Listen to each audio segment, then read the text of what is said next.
खबर शामिल कई पिया खैरपुर में रिपोर्ट अलीगढ़ शहर जी। खैरपुर डॉक्टरन पैगंबरी पेशो है। खैरपुर में यूरोलॉजिस्ट डॉक्टर जो सेंटर खोलण खुशी की गाल है।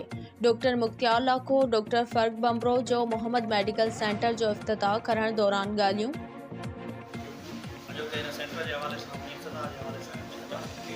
ही खैरपुर के माण्हुनि जे लाइ तमामु घणी बास ऐं ख़ुशी जी ॻाल्हि आहे जेके असांजा 8 तालुका आहिनि हिते यूरोलॉजिस्ट तमामु सुठो आहे। जे गुर्दनि जा मसइला तमामु घणा आहिनि सर्जरी जा ऐं प्राइवेट सेटअप में तमामु घणी निजी शोबे में वॾी ज़रूरत हुई।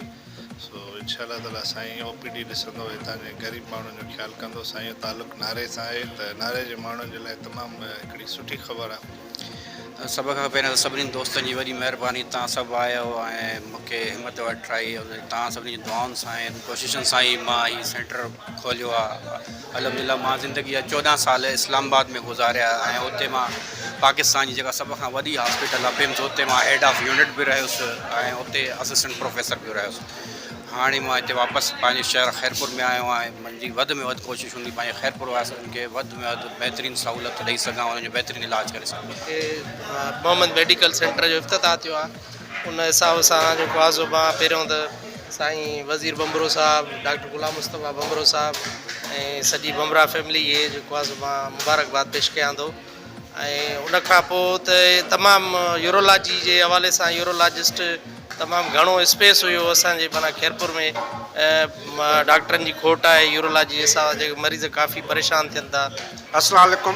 डॉक्टर मुख्तियार अहमद लाखो, प्रोफेसर ऑफ न्यूरो सर्जरी। अॼु इंतिहाई ख़ुशी जो ॾींहुं आहे। काफ़ी टाइम खां वठी खैरपुर डिस्ट्रिक्ट में हिकिड़े सुठे यूरोलॉजिस्ट जी ॾाढी कमी हुई ऐं उन लाइ मजबूरन असांखे मरीज़ जेके न सखर मोकिलणा पवंदा हुआ, गंबट मोकिलणा पवंदा हुआ। डॉक्टर मुस्तफ़ा बमरो साहिबु इहो काफ़ी टाइम खां वठी इस्लामाबाद हो। हिन जी फैमिली ऐं हिन जे दोस्तनि जो हिन जे मथां तमामु घणो प्रेशर हो। तव्हां अचो खैरपुर अचो, हिते पंहिंजी कम्यूनिटी खे पंहिंजे माण्हुनि खे सर्व कयो। अॼोको जीअं त सेंटर खोलियो वियो आहे, तमामु निहायत सुठो कमु कयो वियो आहे। जीअं त असांजो गुलाम मुस्तफ़ा फर्ज़ंद आहे हिते अची माण्हुनि जी ख़िदमत कंदो ऐं भरपूर तरीक़े सां हिते जा गुर्दनि जो ऐं मसाने जो यूरोलॉजिस्ट आहे, उनजो तमामु माहिर डॉक्टर आहे।